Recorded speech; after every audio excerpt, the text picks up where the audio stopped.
ओम नमो भगवते वासुदेवाय.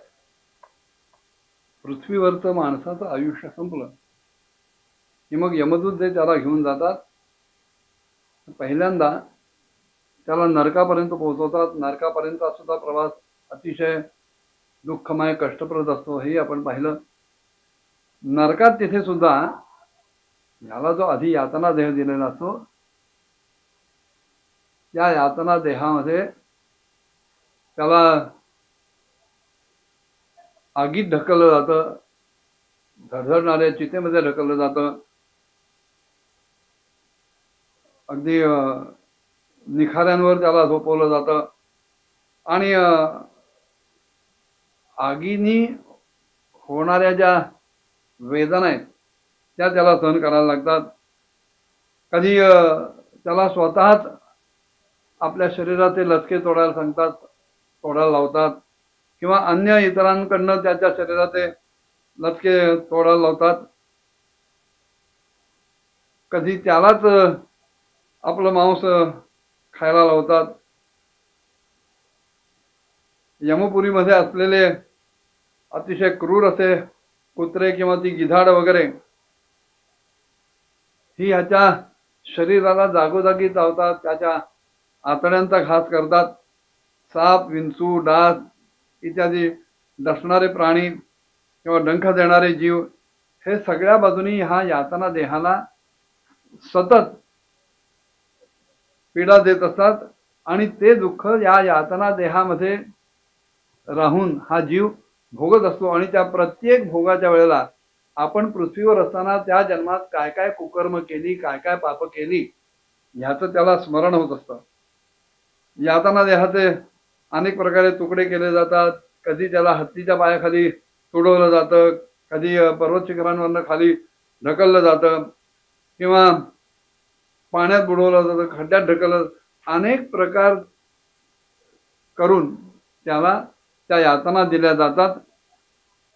आणि ह्या सगळ्या यातना आणि त्याच प्रकारे तामिश्र, अंधतामिश्र आणि रौरव इत्यादी जे काही नरक आहेत त्यातल्या ज्या यंत्रणा आहेत त्या यंत्रणा हा जीव मनुष्य देहात असताना स्त्री असेल किंवा पुरुष असेल, पण तिथे गेल्यानंतर त्या यंत्रणांच्या अधीन होऊन नाना प्रकारचे भोग भोगत असतो. आणि मनुष्य जीवनात असताना आपण आपल्या किंवा अन्य स्त्रियांबरोबर काय व्यवहार केला, किंवा त्या स्त्रीने आपल्या पतीबरोबर किंवा अन्य पुरुषांबरोबर काय व्यवहार केला, त्याप्रमाणे ती सगळी पापं यांना भोगावी लागतात. स्त्री आणि पुरुष ही देहाची वैशिष्ट्ये आहेत, देहाची विशेषण आहेत, जीवात्म्याची विशेषणं नव्हे. जीवात्म्याला कुठलंच लिंग नाही, लिंग जे आहे ते देहाला आहे. त्यामुळे पाप करणारी स्त्री असो किंवा पाप करणारा पुरुष असो, ज्यांनी इथे मनुष्य जन्मात जी जी काही पाप केली ती सगळी पाप त्या नरकात गेल्यानंतर तशीच्या तशी भोगायला लागतात. आणि त्या भोगाच्या प्रत्येक क्षणी इथे केलेल्या पापांचं त्या जीवाला स्मरण होत असतं. आईला समजून सांगतायत की माते, काही लोकांना असं वाटतं की स्वर्ग आणि नरक हे लांब कुठेतरी आहेत. तसंही म्हणायला मानायचं कारण नाही. आपण आत्ता जिथे असू तिथे सुद्धा आपल्याला स्वर्ग आणि नरक ह्याच लोकात अनुभवायला मिळतील. कारण नरकातल्या ज्या यातना आहेत त्या पृथ्वीवर सुद्धा आपल्याला बघायला मिळतात. अनेक प्रकारचे अशा प्रकारे कष्ट भोगल्यानंतर केवळ आपल्या कुटुंबाचं पालन करणारा आणि केवळ आपलंच पोट भरणारा हा जो काही जीव आहे, तो स्त्री असेल अगर पुरुष असेल, त्या दोघांना सोडून, कुटुंबाला आणि आपल्या शरीराला सोडून मेल्यानंतर आपण केलेल्या पापांची अशा प्रकारे तो फळ भोगतो. बरं, ते इथेच संपत नाही. काही पाप अशी असतात की ती पुन्हा पृथ्वीवर येऊन नाना प्रकारच्या कृमी कीटकांच्या देहामध्ये शिरून भोगावी लागतात.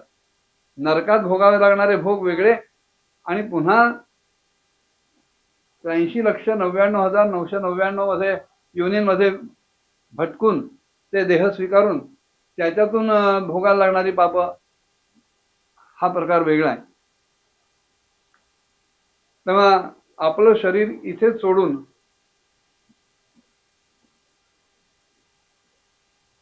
सगळ्यांच्या बरोबर जो काही द्रोह केलेला असेल त्या द्रोहाचं पापरूप जे काही पाथे असेल ते घेऊन जीवाला एकट्यालाच त्या नरकात जावं लागतं. आपल्या कुटुंबाचं पालन करत असताना माणसं इतरांवर जो काही अन्याय करतात त्याचं दैवविहित जे काही वाईट फळ असेल ते नरकामध्ये जाऊनच भोगावं लागतं. आणि त्यावेळेला मात्र तो इतका व्याकुळ होतो की म्हणतो की देवा, मी पार लुटला गेलो, माझं सगळं सर्वस्व गेलं. आणि जो मनुष्य केवळ पापाच्याच कमाईनं पापाच्याच मार्गानं आपल्या परिवाराचं पालन वगैरे करतो, पालन करण्यात अगदी व्यग्र असतो, तो शेवटी अंधतामिश्र नावाच्या नरकात जातो की जो नरक सर्व नरकांमध्ये श्रेष्ठ आहे, अधिक सर्वात दुःखप्रद आहे, कष्टप्रद आहे. आणि ह्या सगळ्या नारकी यातना किंवा अन्य योनींमध्ये राहून ती पाप भोगल्यानंतर मनुष्य पुन्हा जेव्हा दुसऱ्या माणसाच्या देहात शिरतो तेव्हा मग त्याची काय अवस्था होते त्याचा कपिल मामाने आपल्या मातेला सांगतायत. ते काय होतं पुढच्या भागात बघूया. ओम नमो भगवते वासुदेवाय.